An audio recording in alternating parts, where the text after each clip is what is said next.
Hello guys, welcome to my YouTube channel Mizoram Education Hub. Voina calendar question pahat. Voina train in hialangai to don lawa group apo in discuss the confusion tamil to ta. Then if today is Saturday, what will be the day after 75 days or 61 days? Katiam question ka voina all some tevin antiam dona kan shatiam vek dona step by step. Jana approve po ka mu don cho ma voina. So tiang question hi in mutonga. If today is Friday, what will be a day after 75 days? Tel baat ka shil patang cho. Question si type tam deu om thai om zia chu. If today is Friday in each one, voina Friday in each one, what will be the day om zia chu 75th? 75th day enge ti chuan kami pohan concept pakhatane ya chuan ju answer da nei dona. Then what will be the day after 75th day amo 75 days ti chuan answer atang dona. What will be the day just before 75 days ti pon ipoha dang dona. What will be 2 days after 75 days? Katiang questions to poka oma ba sengai exam chuan twist te winan zo don lawa chumi wang chuan tiang question shia tiam kan tu mga main problem ka shilang chau tam tak experience tam tak tlua ka unset chu 1 Monday ni chuan ta hian ka zia ka 1 Monday ni chuan 7 Monday ni le don hemi hi dik ngai lo voi khat ma dik ngai lo 1 Monday ni chuan 7 Monday ni lenga 7 Monday ni chuan sompali Monday mo 21 Monday 28 Monday hemi adik lo hemi wang tak hian nia Saturday ni chuan Sunday ante trina Sunday ni chuan Saturday ante train main problem chu hemi hi nia an thel pa shi atiam tumla 1 2 ta hian anu lot ka muang chau ta hian hey hemi hi anula 1 aniatro Tuesday 1 ani chuan 8 mo 7 days zawa 1 week nuwa Tuesday ani ledon chumi wangjan 1 7 14 21 series ani ngai lawa a series berchu engeni don 1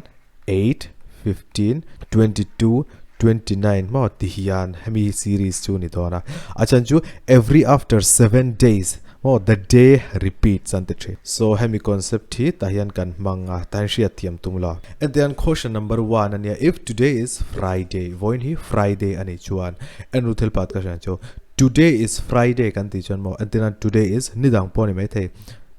free Wednesday Saturday Sunday eng poni thai one can consume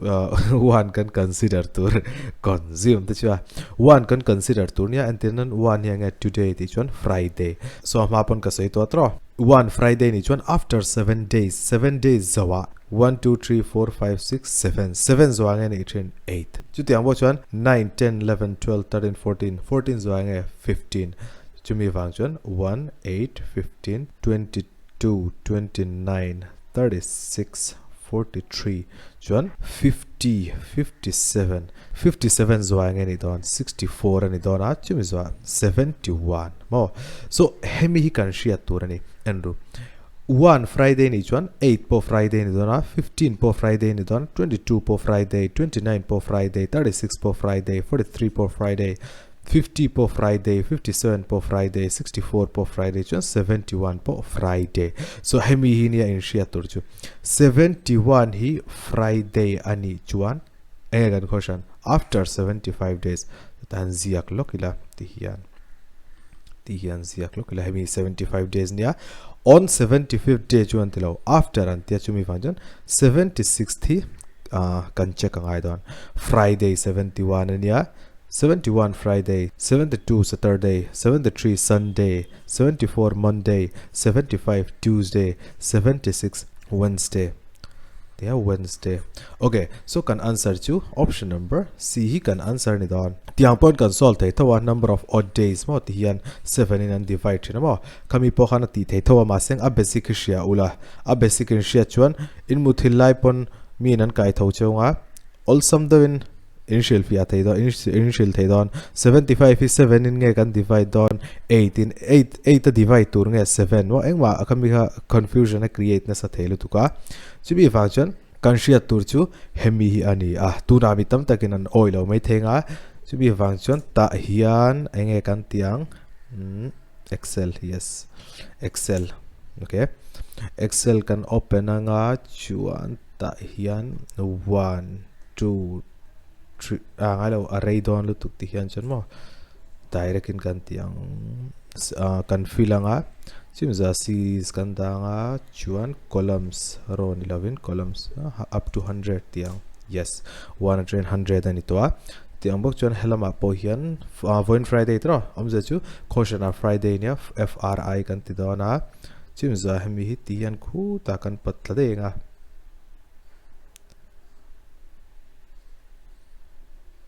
okay tuna kan nei to tro ta hian number 1 akan da chonga number 1 enge number 1 a Friday ania after 75 days to 76 day khani dona so ni somsari panga zowa engni nge ani don ni somsari panga khoinge yes hey in huem ni somsari panga chu Tuesday nia chon ni somsari le paruk chu no 76 day enge Wednesday that's why hemi hi kan answer ani don hemi question hi kan solve lenga ta hian hey hemi shiaula today Monday ni chuan voin Monday tro 1 enge kan assume trin kha 1 hi Monday ni chuan enge 8 Monday ni le dona 8 Monday ni chuan sompanga pasari kan belzelang ta hian sompanga pasari kan bel chuan 22 nia 22 a pasari kan bel chuan 29 36 43 50 57 64 in way 64 abak chungai lo 64 poi zia ai to lo yes ta hian Monday ni to Monday ni le dona mi poi Monday ni dona mi poi Monday okay so 57th hi enge Monday chatiam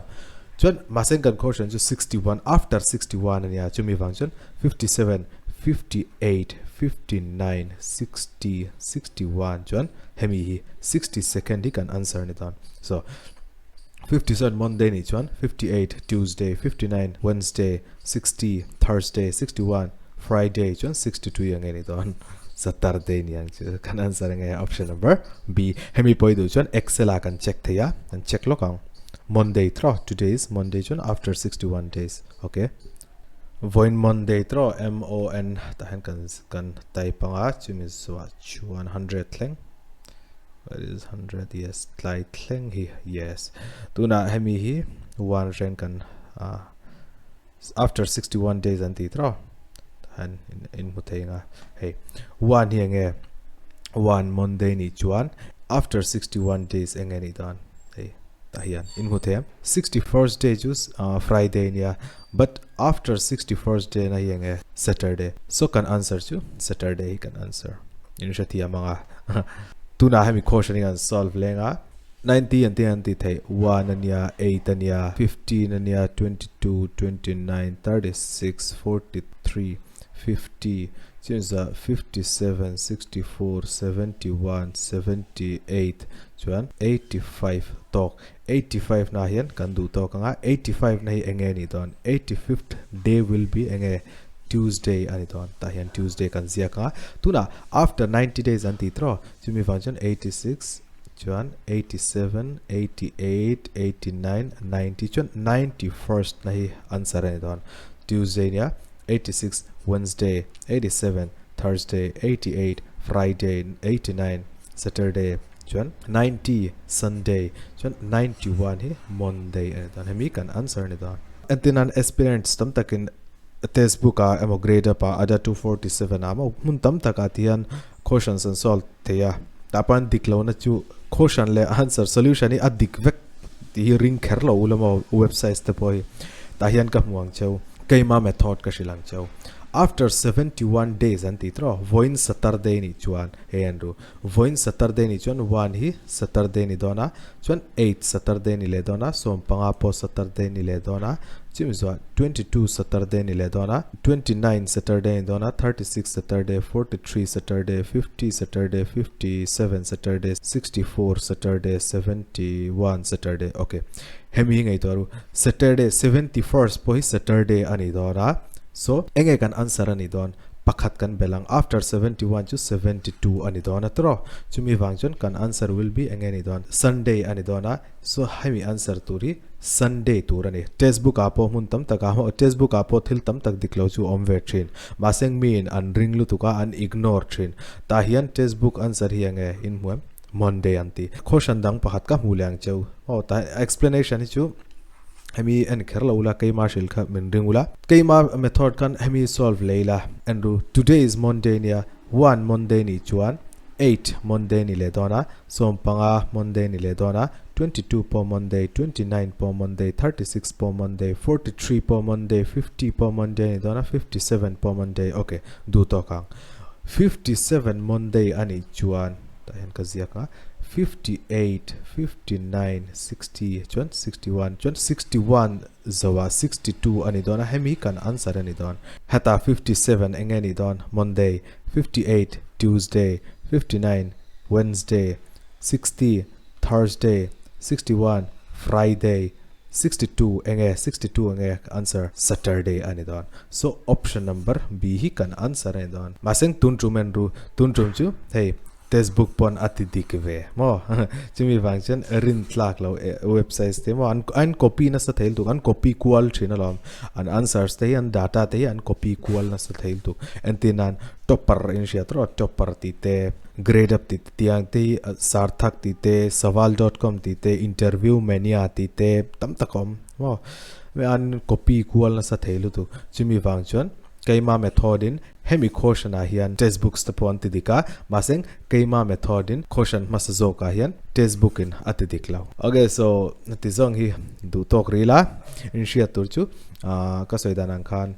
I 1 7 14 tiang hi ani law in ti turchu pakhat pariat sompanga somni pani turzok ani a chumi wangchan mitam takan boychin pakhatan bela pakhatan minasa tiang turkhani lo mi main concept chu adi tan question pakhat sol tur homework ka pe chunga ta hian mo question chu hemi hi ania if today slide ka siam lawa milo shitiamula if today is tuesday keima method in solve fulo if today is tuesday look then if today is tuesday ani chuan what will be day after tahan ka zia kang after 87 days 87 days oh uluk den ngai thlawla chiang den ngai thlawla 87 days nuwa enge ani don voin tuesday ni chuan options da hian wednesday ania chuan second chu thursday tila thursday oh chuan apathum na chu friday chuan apali na chu saturday hemi hi comment section in lo answer anga this is just for practice purpose and you must answer it in the comment section in lo answer nge don ya okay so next video akain bula chho don ya thank you